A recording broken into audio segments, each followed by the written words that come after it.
प्यारे विद्यार्थियों, अंग्रेजी शासन के आर्थिक प्रभाव पर अंतिम व्याख्यान। इससे पहले हम 5 व्याख्यान कर चुके हैं। विगत व्याख्यान में हमने भारत में जो औद्योगिक कार्य हो रहे थे, किस प्रकार ब्रिटिश सरकार के द्वारा अड़चनें पैदा की जा रही थी, कैसे हमारे भारतीय उद्योगपति है वो अपने पूरी शिद्दत के साथ में उद्योग भारत में स्थापित करना चाह रहे थे। ये हमने कल चीज़ें की थी। और जब जो भारतीयों की जो कर्मठता थी, पूंजीपतियों की, यहाँ के कामगारों की, फलस्वरूप यहाँ पर द्वितीय विश्व युद्ध के दौरान जब यूरोपीय देशों के कल कारखाने नष्ट हो गए तो भारत को अपना उद्योग बढ़ाने का अवसर मिला। और भारत में जो औद्योगिक विकास होता गया, भारत में पूंजीवाद का क्षेत्र विस्तृत और प्रभावशाली बनता चला गया। ये हमने विगत व्याख्यान में बातें की थी। आज हम प्रारंभ कर रहे हैं भारतीय धन के निष्कासन से, the drain of Indian wealth. British शासन में भारत के आर्थिक क्षेत्र की एक जो प्रमुख विशेषता बढ़ती हुई निर्धनता थी, एक प्रमुख लक्षण था। ये 19वीं तथा 20वीं शताब्दी में भारत के कुटीर उद्योग नष्ट हो गए, हो नहीं गए, कर दिए गए। कारीगरों तथा दस्तकारों को विवश होकर कृषि जो एग्रीकल्चर है उसकी ओर उनका झुकाव हुआ, जिससे भूमिहीन श्रमिकों की संख्या में बढ़ोतरी हुई। कृषि और उद्योग, इनके बीच का संतुलन अस्त व्यस्त हो गया। भारत के गांव आप जानते हैं आत्मनिर्भर थे। विद्यार्थियों, हम इतिहास के विद्यार्थी हैं। प्राचीन भारत आपने पढ़ा है, मध्यकालीन भारत आपने पढ़ा है। प्रत्येक गांव अपने आप में एक इकाई होता था। अपनी आवश्यकता की वस्तुएं गांव में उपलब्ध रहती थीं, और जब कमी पड़ती तो जो मेले लगते थे उन मेलों से वो अपनी पूर्ति करते थे। तो वो जो हमारा एक स्ट्रक्चर था यहाँ पर, वो खराब कर दिया। बार बार अकाल पड़ने लगे और अपार जनहानि हुई। विद्यार्थियों, अकाल भारत में पहले भी पड़ते थे। अकाल का मतलब अतिवृष्टि और अनावृष्टि, कहीं बाढ़, कहीं सूखा, वो पहले भी था। लेकिन हमारे लोगों का मैनेजमेंट, हमारे पब्लिक वेलफेयर जो यहाँ के राजा थे, उनका मैनेजमेंट ऐसा था कि वो अकाल हमारी कमर नहीं तोड़ते थे। हम मृत्यु का जो एक ग्रास है, निवाला नहीं बनते थे हमारे भारतीय लोग। लेकिन जो इंग्लिश मैनेजमेंट था, उसके खराब मैनेजमेंट के कारण, अंग्रेजों के शोषण के कारण भारत अकाल में भारतीयों की स्थिति बिगड़ी, आर्थिक स्थिति दयनीय हो गई। 19वीं शताब्दी के अंतिम चरणों में अकालों की संख्या पिछले 100 वर्षों में पड़ने वाले अकालों से 4 गुना अधिक थी। और विद्यार्थियों, ये बात अंग्रेज इतिहासकार विलियम डिग्बी लिखता है, ऐसे नहीं कोई भारतीय इतिहासकार लिख रहा है। भारत जो एक समय सोने की चिड़िया कहलाता था, तथा वो अन्न भंडार था, एशिया का अन्न भंडार था, जब अकाल एवं सूखे की स्थिति में पहुंच गया था। कब? अंग्रेजों के दौरान। अतः इसमें कोई आश्चर्य नहीं कि 19वीं शताब्दी के पूर्व तथा 19वीं शताब्दी के बाद भारत की आर्थिक व्यवस्था के इस तीव्र अंतर को देखकर दादा भाई नौरोजी, आर.सी. दत्त जैसे विद्वान नेताओं का ध्यान भारतीय निर्धनता की समस्या का अध्ययन करने की ओर आकर्षित हुआ, और इन्होंने अंग्रेजी शासन की शोषण की प्रवृत्ति को समझा तथा धन निष्कासन के सिद्धांत का प्रतिपादन किया, ड्रेन थ्योरी का प्रतिपादन किया। इसके अनुसार अंग्रेजी सरकार की आर्थिक नीति का प्रमुख जो एक कार्य है भारत से धन निष्कासन था। यही धन की निकासी भारत की निर्धनता तथा पिछड़ेपन के लिए पूर्ण उत्तरदायी थी। भारतीय शासन जो माफ करना विद्यार्थियों, ब्रिटिश शासन का भारतीय अर्थव्यवस्था पर सबसे घातक प्रभाव भारतीय पूंजी तथा अन्य जो वस्तुएं यहाँ जो उनका इंग्लैंड जाना था, भारत से बाहर जाना था, और उसके बदले में भारत को कुछ भी प्राप्त होना नहीं था। इसका अर्थ यह हुआ कि भारत इंग्लैंड को भारी मात्रा में अप्रत्यक्ष कर दे रहा था। यह कर भारत से धन संपदा तथा माल को इंग्लैंड हस्तांतरित करके वसूला जा रहा था। इसके बदले में भारत को कोई भी समतुल्य यानी कि उसके बराबर का आर्थिक, व्यावसायिक और भौतिक लाभ नहीं हो रहा था। यह धन का जो निष्कासन है धातु व मुद्रा के रूप में कम तथा विभिन्न वस्तुओं के निर्यात में अधिक होता था। वैसे तो किसी भी देश की समृद्धि का प्रमुख प्रमाण उस देश का निर्यात से होता है, जो कि आयात से अधिक होना चाहिए। परंतु भारत में धन के निष्कासन का माध्यम निर्यात व्यापार ही बन गया था। जिन वस्तुओं को बाहर भेजा जाता था उनका मूल्य व्यक्ति विशेष को तो अवश्य मिल जाता था, परंतु इससे देश को लाभ नहीं था। और वो व्यक्ति विशेष भी कौन होते थे? अंग्रेज होते थे। कंपनी जितना राजस्व भारत से कमाती थी उतने ही धन से वस्तुएं खरीदकर निर्यात करती थी। उन वस्तुओं के बदले कोई धातु या मुद्रा प्राप्त नहीं होती थी। धन निकासी के भी दो पहलू थे, इंटरनल ड्रेन और एक्सटर्नल ड्रेन। आंतरिक धन निकासी और बाहरी धन निकासी। बिना आंतरिक धन निकासन के बाह्य धन निकासन संभव नहीं था। बाह्य निकासन के लिए कच्चा माल, रॉ मटेरियल, खाद्यान्न ग्रामीण क्षेत्रों से प्राप्त किया जाता था। अत्यधिक भूमि कर, सिंचाई कर तथा अन्य करों के प्रेशर में किसान अपनी वस्तुओं को बेचने के लिए विवश था, वो निर्यात की जाती थी। इस प्रकार गांव का धन वस्तुओं के रूप में बड़ी बड़े जो शहरी क्षेत्रों में निष्कासित होता था। यह आंतरिक निकासी थी।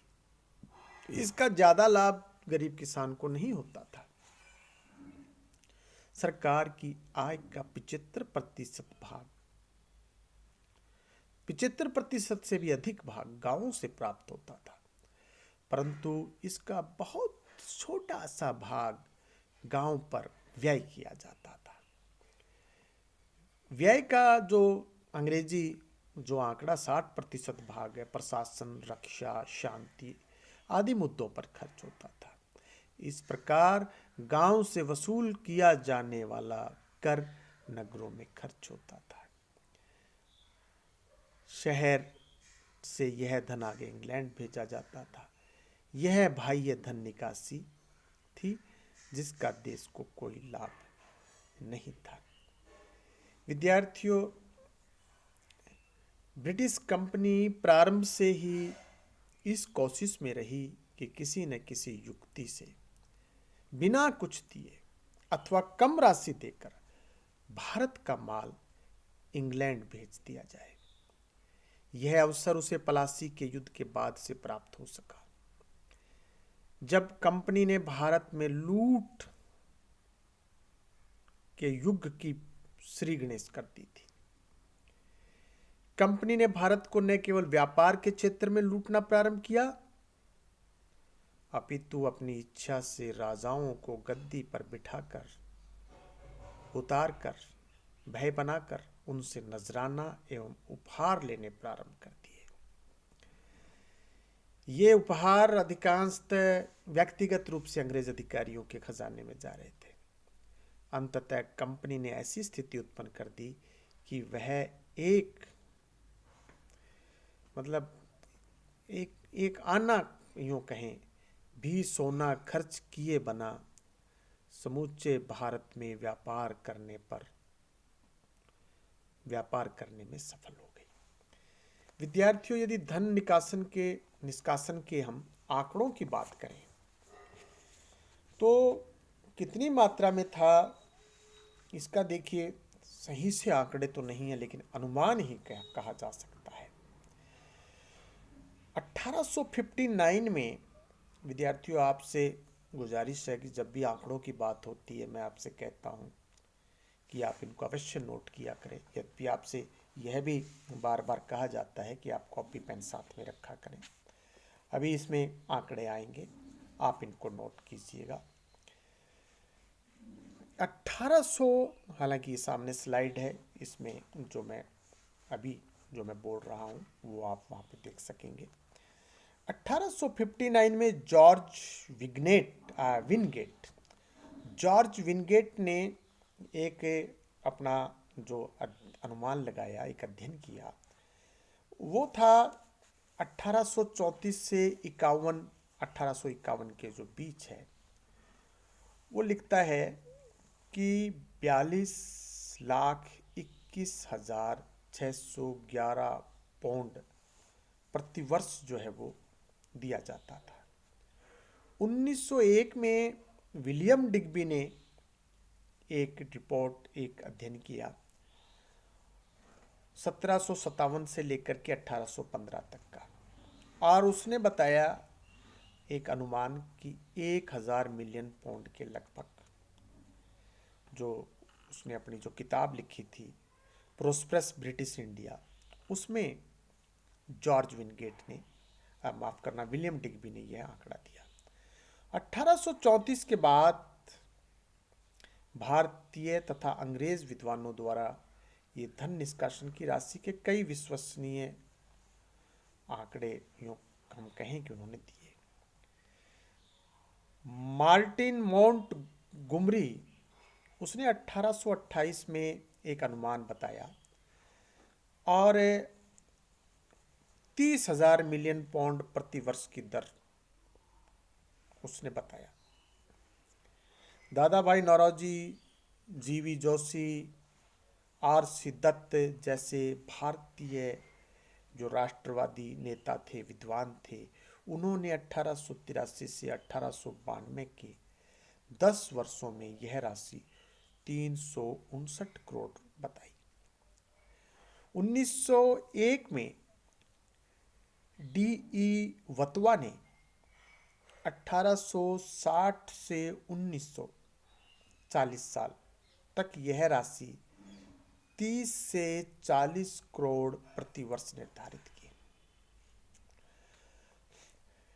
और करीब 30 साल पहले विश्वेश्वरैया ने इसका अनुमान 1934 के जो वर्ष में होम चार्जेज है, पेंशन आदि को छोड़कर, वो 121 मिलियन पाउंड बताया।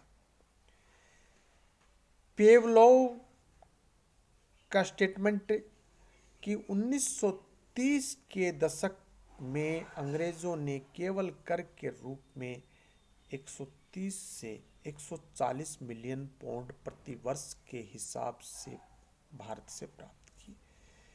यह राशि इतनी अधिक थी कि इससे भारत भिलाई जैसे 3 लो और इस्पात के जो उद्योग है, वो जो बड़े प्लांट इंडस्ट्री है, प्रतिवर्ष लगा सकता था। आप सोचिए यदि प्रतिवर्ष इतने प्लांट हिंदुस्तान में लगते तो कितनी तरक्की होती, क्योंकि लोहा, इस्पात, कोयला, ये सब तरक्की के उन्नति के साधन। इस समस्या का विस्तृत विश्लेषण करने के पश्चात C.N. वकील, जिन्होंने किताब लिखी फाइनेंशियल डेवलपमेंट इन इंडिया, इस निष्कर्ष पर पहुंचते हैं कि 1834 से 1924 के वर्षों में यह राशि 394 विलियन पाउंड से 591 मिलियन पाउंड के लगभग थी, ये उन्होंने बताया। अंग्रेज साम्राज्यवादी शासकों ने भारत का शोषण करने के बहुत से ढंग निकाल रखे थे। 1765 में बंगाल की दीवानी हाथ में लेने के बाद व्यापार लाभ के अतिरिक्त आर्थिक लूट का एक और रास्ता खुल गया, जिसकी कोई सीमा नहीं थी, क्योंकि अब वो रेवेन्यू कलेक्शन करने वाली अथॉरिटी बन चुकी थी। बंगाल से प्राप्त राजस्व तथा व्यय विवरण के अनुसार कंपनी के प्रशासन के प्रथम 6 वर्षों में इस देश का शुद्ध राजस्व 1,30,66,991 पाउंड था। 1,30,66,991 और कुल व्यय 90,27,609 पाउंड था। तो जो सरप्लस राशि है, अधिशेष है, वो है 40,39,152 पाउंड। देखिए, ये शुद्ध मुनाफा। अधिशेष की यह राशि वस्तुओं के रूप में इंग्लैंड भेज दी जाती थी। यह तो था कि कंपनी की ओर से धन का निकास। इसके साथ साथ अंग्रेज अधिकारियों द्वारा अपना वेतन, अपना निजी व्यापार द्वारा अर्जित धन इंग्लैंड में अपने परिवार को भेजना एक और दूसरा साधन था, जिसकी समस्त बचत इस देश के काम में आकर इंग्लैंड भेज दी जाती थी। उससे कंपनी के अधिकारी इंग्लैंड में निर्मित सामान का भारत में आयात कर लाभ कमाते थे।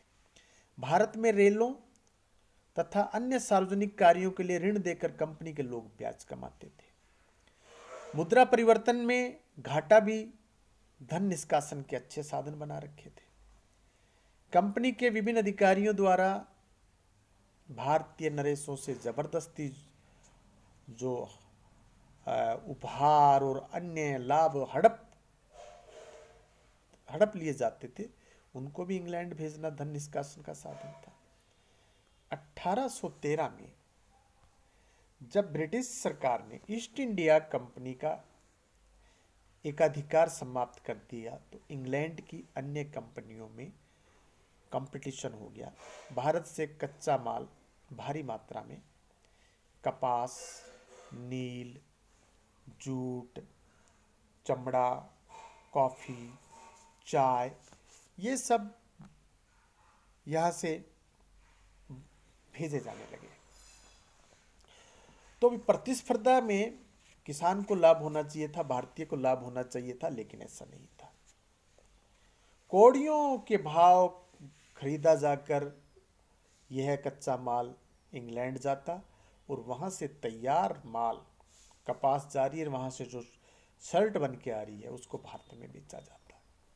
इससे इंग्लैंड व उसके व्यापारियों को बहुत मुनाफा होता था। 19वीं शताब्दी के 5वें व 6ठे दशक में अंग्रेजी पूंजी भारत में लगाई जाती थी। निवेश जो है, वो मैंने बताया था कि पहला जो निवेश था भारत में वो रेल में हुआ था 1857। तो वो पूंजी लगाई जाती। भारतीय अर्थव्यवस्था पर इसकी पकड़ दिन प्रतिदिन कड़ी होती चली गई। विदेशी पूंजी लग गई तो अर्थव्यवस्था उनके पकड़ में आने लगी। 1914 से पहले ब्रिटिश पूंजी का अनुमान एक लगभग जो आंकड़ा है 97% भाग भारत सरकार की विभिन्न योजनाओं जैसे रेलवे है, सड़क परिवहन, बैंक, बीमा कंपनियां, चाय, कॉफी, रबड़ के बगीचे तथा भारतीय कृषि साधनों के उपयोग आदि के कार्यों में लगा हुआ था। कंपनी द्वारा दिया गया यह ऋण सबसे अधिक हानिकारक सिद्ध हुआ। जैसा कि दादा भाई नौरोजी ने लिखा है कि भारत का धन ही भारत से बाहर जाता और फिर वही धन भारत को ऋण के रूप में दिया जाता, जिसके लिए उसे और धन ब्याज के रूप में जुटाना पड़ता था। यह सब एक दुष्चक्र था जिसे तोड़ना कठिन था, दादा भाई नौरोजी ने लिखा है। इस प्रकार भारत के इस बिना इच्छा के निर्यात से और बिना इच्छा के आयात से भारत पर जो कर्जा है, ऋण है, बढ़ता चला गया। 1792 में यह ऋण सूद के साथ 70 लाख और 1799 में 1 करोड़ से ऊपर पहुंच गया था। 1857 में यह ऋण 6 करोड़ 90 लाख तथा 1939-40 अर्थात जब द्वितीय विश्व युद्ध से पूर्व 1200 करोड़ रुपए था। इस प्रकार भारत से निष्कासित धन का सार्वजनिक ऋण के रूप में आने और उसे चुकाने के लिए अधिक धन निष्कासित करने का यह जो क्रम है द्वितीय विश्व युद्ध के प्रारंभ तक चलता रहा। इसके अतिरिक्त जो होम चार्जेज हैं, गृह प्रभार, भारत को वह भी चुकाना पड़ता था। अर्थात भारत का राज्य सचिव, उसके समस्त कर्मचारी वर्ग का वेतन, उनके भत्ते, अन्य खर्चे, कंपनी तथा साम्राज्यवादी युद्धों के लिए लिया गया सार्वजनिक ऋण का ब्याज, ईरान व चीन के दूतावासों का व्यय, इंग्लैंड में सैनिक व नौसैनिक संस्थानों पर किया हुआ व्यय, जो इंग्लैंड के अनुसार भारतीय संरक्षण के लिए था, वो सब भारत पर डाला जाता था। इसके अतिरिक्त भारत में सरकारी, सैनिक और असैनिक तथा बड़ी राष्ट्रीय कंपनियों के पद अंग्रेजों को ही मिलते थे और उनके सेना से अवकाश ग्रहण करने के पश्चात उनकी पेंशन हेतु करोड़ों रुपया प्रतिवर्ष इंग्लैंड भेजा जाता था। यह भी स्पष्ट रूप से भारतीय अर्थव्यवस्था पर दबाव तथा भारतीय आर्थिक जो स्रोत हैं उनका निष्कासन था।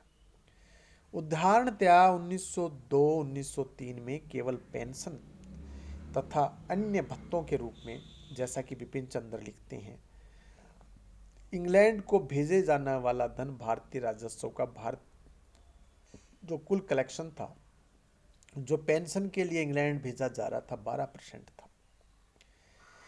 इन साधनों के अलावा ब्रिटिश सरकार ने इंग्लैंड के उद्योगपतियों को भारत आने, बसने और अपने उद्योग लगाने के लिए आमंत्रित किया। इंग्लैंड के सभी नागरिकों को भारत में फ्री ट्रेड की अनुमति थी। सरकार की इस नीति से पर्याप्त धन भारत से इंग्लैंड चला गया। परिणाम स्वरूप उपनिवेश के दूसरे चरण 1813 से 60 में कंपनी तथा ब्रिटिश पूंजीपतियों ने मिलकर भारत के उद्योग धंधों तथा व्यापार को नष्ट कर दिया और भारतीय वस्तुओं को यूरोप के बाजार से निष्कासित कर दिया। भारत का जो हस्तशिल्प था, कुटीर उद्योग था, को नष्ट कर भारत में लंकाशायर का कपड़ा भर दिया। हमारे जो भारतीय हमारे खुद के यहाँ जो हैंडमेड चीज़ें खरीदते थे, अब उसके स्थान पर कंपनी का, इंग्लैंड की कंपनी से बना हुआ कपड़ा यहाँ आ गया, क्योंकि वो सस्ता भी पड़ता था। द्वितीय विश्व युद्ध के समय भी इंग्लैंड ने भारत का पूरा दोहन किया। अंतर्राष्ट्रीय नियमों के अंतर्गत जब ब्रिटिश सरकार युद्ध का पूरा खर्चा भारत पर नहीं थोप सकी, तो उसके एजेंटों ने 1939 में भारत से एक आर्थिक समझौता किया, जिसमें रक्षा व्यय को आपस में बांटने का विधान था। किसमें? इंग्लैंड और भारत में। अब विद्यार्थियों, बार बार हम अध्ययन में भारत सरकार का नाम ले रहे हैं। भारत सरकार का अर्थ यह नहीं है कि इसमें कोई भारतीय थे। ये भारत सरकार भी अंग्रेजों की, ब्रिटिश सरकार भी अंग्रेजों की। अब चाहे आपस में जो समझौता करें, इस समझौते के अंतर्गत भारत के जो सभी सैनिक स्थल हैं, सभी जो भारत के जो सभी स्थान हैं, सैनिकों को रखने, प्रशिक्षित करने, हथियारों से लैस करने और उनकी देखरेख करने का खर्च तब तक उठाना था जब तक वे भारत में रहे। 7 दिसंबर 1941 को जब जापान ने पर्ल हार्बर पर आक्रमण कर दिया अमेरिका के, तो भारत को युद्ध का केंद्र बना दिया। इससे भारत स्थित सैनिकों का सब तरह का जो खर्चा है वो भारत को वहन करना था। युद्ध का खर्च चलाने हेतु कागजी मुद्रा जारी की गई। कागजी मुद्रा के माध्यम से भारत का गोल्ड इंग्लैंड चला गया। इस मुद्रा का भारतीय अर्थव्यवस्था पर बहुत बुरा असर पड़ा। युद्ध की समाप्ति पर भारत कंगाल तथा आर्थिक दृष्टि से हीन हो गया। इस प्रकार अंग्रेजों की आर्थिक नीति के फलस्वरूप भारत का बहुत सारा धन इंग्लैंड निष्कासित हो गया। स्वयं अंग्रेज इस बात को स्वीकार करते हैं विद्यार्थियों। ब्रुक एडोन्स का स्टेटमेंट आप सुनिए विद्यार्थियों। वो लिखता है, कदाचित सृष्टि के प्रारंभ से, यानी कि जब से ये धरती है, जब से मनुष्य है, के प्रारंभ से अन्य किसी निवेश से भारतीय लूट के बराबर मुनाफा नहीं कमाया गया, क्योंकि इसी मुनाफे की वजह से लगभग 50 वर्ष तक कोई प्रतियोगी इंग्लैंड के सामने नहीं टिक सका।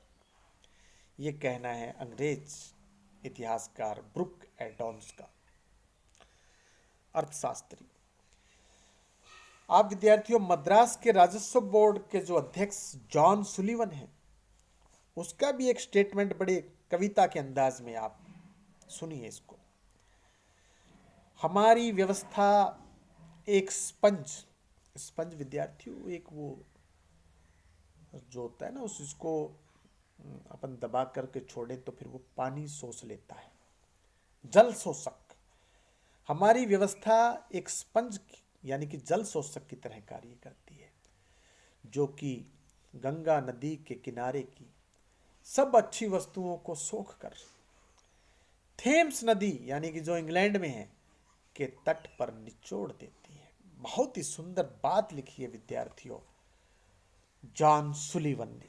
इससे अच्छी स्टेटमेंट, इससे अच्छा कोई उदाहरण, इससे अच्छा मतलब कोई विशेषण इस प्रक्रिया के लिए, इस व्यवस्था के लिए हो नहीं सकता कि गंगा नदी, यानी गंगा नदी के किनारे, यानी जो गंगा नदी के किनारे जो समृद्धि बिखरी पड़ी थी, भारत जो सोने की चिड़िया था, यहाँ से सब चीज़ों को स्पंज से सहायता से सोख लिया और इंग्लैंड में जाकर के निचोड़ दिया। इंग्लैंड को जो है उस धन संपदा से भर दिया। बहुत अच्छी बात विद्यार्थियों। अब विद्यार्थियों हम करते हैं धन निष्कासन के परिणाम। देखिए, पहला परिणाम तो यह है कि करों का बोझ तथा देशवासियों की आय में कमी।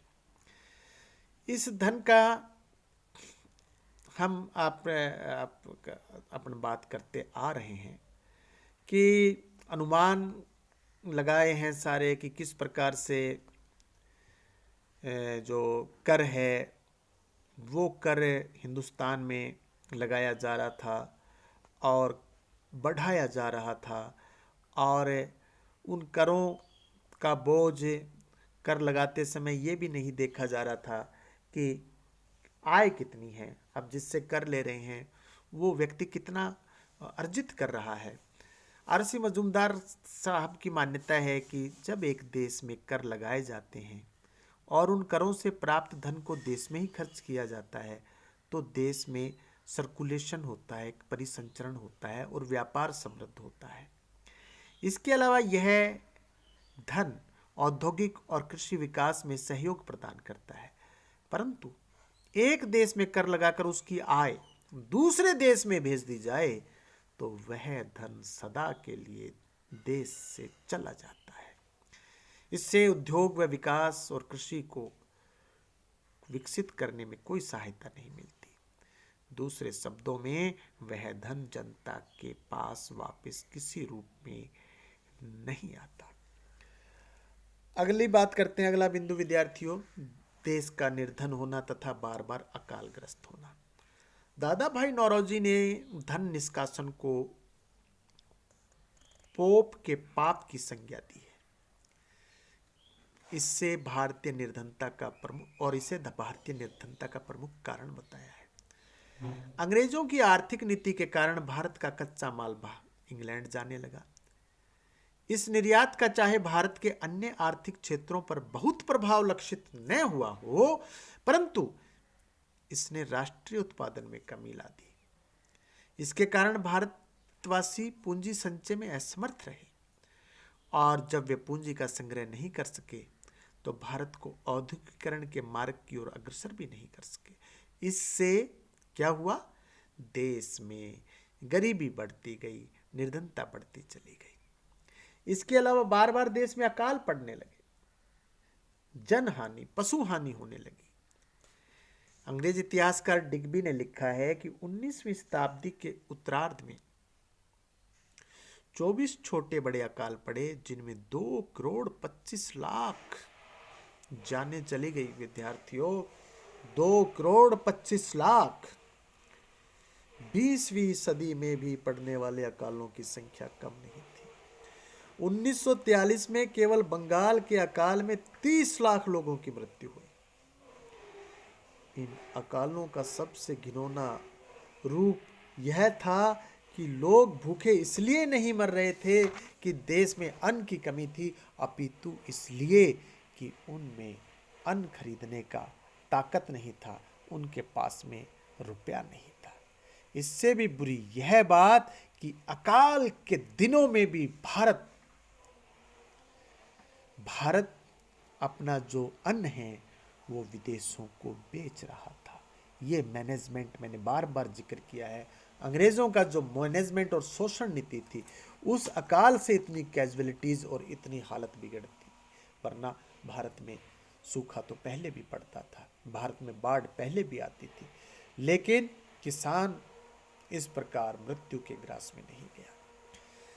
अगला बिंदु है विद्यार्थियों, विदेशी पूंजी ने देश के शोषण को सुगम बना दिया।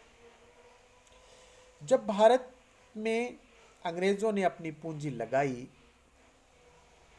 तो इससे भी बुरी बात यह, जब अपनी पूंजी लगाई तो इसका सारा लाभ इंग्लैंड चला गया। यह विदेशी धन भारत में संचित नहीं हो सका। परिणाम स्वरूप विदेशी भारत में आते रहे और अपनी पूंजी निवेश से लाभ कमाकर अपने देशों को भेजते रहे। इस पूंजी निवेश में उन्हें भारतीयों से कोई प्रतिस्पर्धा नहीं करनी पड़ी, अतः उनका भारतीय उद्योग धंधों पर एकाधिपत्य स्थापित हो गया और उन्होंने भारतीय खनिज पदार्थों का खूब दोहन किया।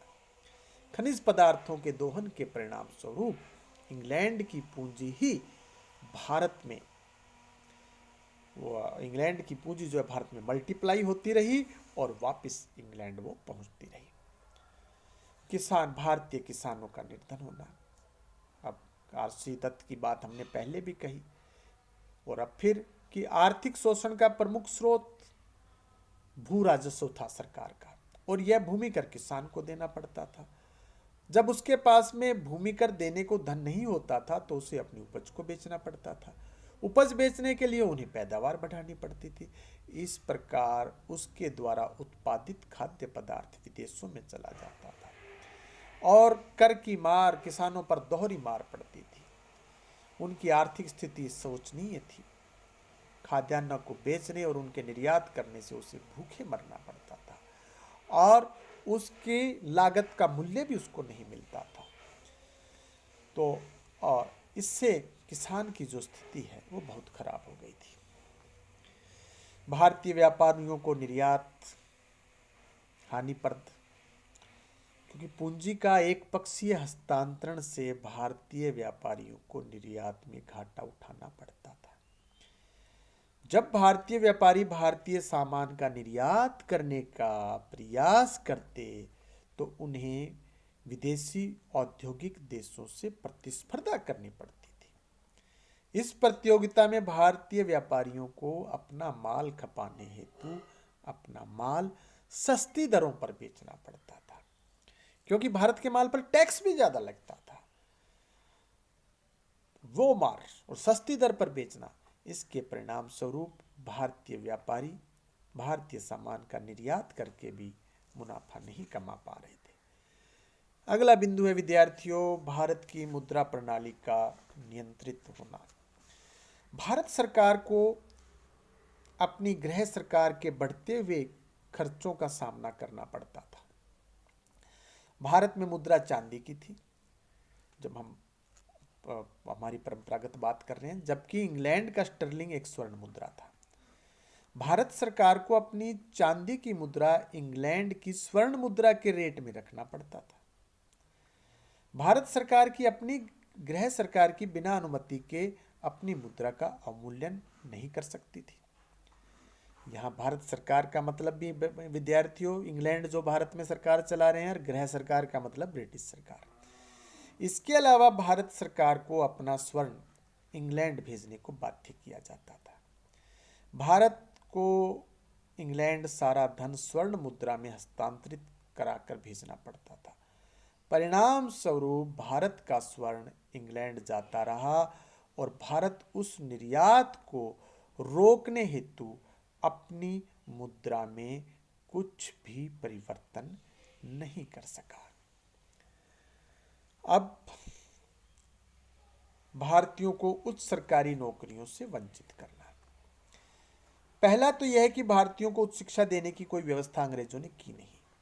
उन्हें केवल बाबू के योग्य ही बनाना ब्रिटिश सरकार का मैकाले का उद्देश्य था। प्रतियोगी परीक्षाओं में बैठने की उम्र कम तथा परीक्षा केंद्र लंदन होता था। अब बताइए विद्यार्थियों, लंदन जाना कितना कठिन कार्य है। इस कारण भारतवासी प्रतियोगी परीक्षाओं में बैठने से वंचित रह जाते थे। जब संपन्न घरानों के कुछ प्रतिभाशाली युवक इंग्लैंड जाकर पढ़ाई करने लगे, परीक्षाएं देने लगे, उत्तीर्ण होने लगे, तो उन्हें उनकी योग्यता के अनुसार उच्च तथा उत्तरदायी पद नहीं दिए गए। इस प्रकार भारतीय प्रतिभाएं शासन, प्रशासन, सेना व विधायिकाओं में जाकर अपनी योग्यता का परिचय नहीं दे सके। उन्हें छोटे पदों पर ही नियुक्त किया जाता था। इस प्रकार प्रतिभा संपन्न युवकों की प्रतिभा का भी शोषण किया गया। अब विद्यार्थियों, यदि हम समीक्षा करें तो कहा जा सकता है कि धन निष्कासन साम्राज्यवाद का एक उल्लेखनीय उदाहरण इतिहास में दर्ज रहेगा, हमेशा पढ़ाया जाएगा। ब्रिटिश शासन की इससे अधिक विस्फोटक एवं विनाशक नीति कुछ नहीं हो सकती थी। इसने सोने की चिड़िया समझे जाने वाले देश को, भारत को, एक दरिद्र और अभावपूर्ण देश में परिवर्तित कर दिया और उसका उपहास भी उड़ाया। इस प्रकार अंग्रेजी राज्य ने भारत को अत्यधिक निर्धनता तथा कृषि एवं औद्योगिक क्षेत्रों में पिछड़ापन एक तोहफे के रूप में दिया, एक विरासत के रूप में दिया। भारतीय कृषि और परंपरागत उद्योग नष्ट हो गए। नवीन आधुनिक उद्योगों का विकास संभव नहीं हो सका। भारत का व्यापार भारत के हित में नहीं रहा। भारत का धन विदेश चला गया। आत्मनिर्भर भारत विदेशियों का कर्जदार और परावलंबी हो गया। धन धान्य से पूर्ण भारत गरीबी और बेकारी का केंद्र बन गया। भारत में अर्थव्यवस्था के सभी पहलुओं पर ब्रिटिश शासन के प्रभाव को महसूस किया गया। यद्यपि विभिन्न चरणों में इस प्रभाव का रूप अलग अलग रहा, किंतु बुनियादी जो रुझान है एक सा ही बना रहा, अर्थात भारत की आर्थिक आवश्यकताओं का साम्राज्यवादी ब्रिटेन की आवश्यकताओं के अधीन हो जाना। विश्व युद्धों के समय यह अंतर्विरोध और भी खुलकर सामने आया, क्योंकि ऐसे समय में भारत पर आर्थिक व राजनीतिक नियंत्रण की आवश्यकता और भी अधिक महसूस की गई। इसने ब्रिटिश शासन द्वारा भारत में उत्पन्न अतिरिक्त पैदावार के शोषण की प्रक्रिया को और भी तेज कर दिया। इसके कारण उत्पन्न गहरे आर्थिक संकट ने भारत में उत्पन्न होने वाले राजनीतिक आंदोलन की आधारशिला रखी। 20वीं सदी में राष्ट्रवादियों ने उपनिवेशवादी अर्थतंत्र को अपने आंदोलन का मुख्य मुद्दा बनाया। युवा आंदोलनकारियों ने भी विदेशी शोषण के इस चक्र को प्रति जन जन को बताया, जागरूक किया। इस ठोस आधार के कारण ही उनका आंदोलन ब्रिटिश साम्राज्यवाद की विशाल शक्ति का सामना कर सका। बहुत बहुत धन्यवाद विद्यार्थियों।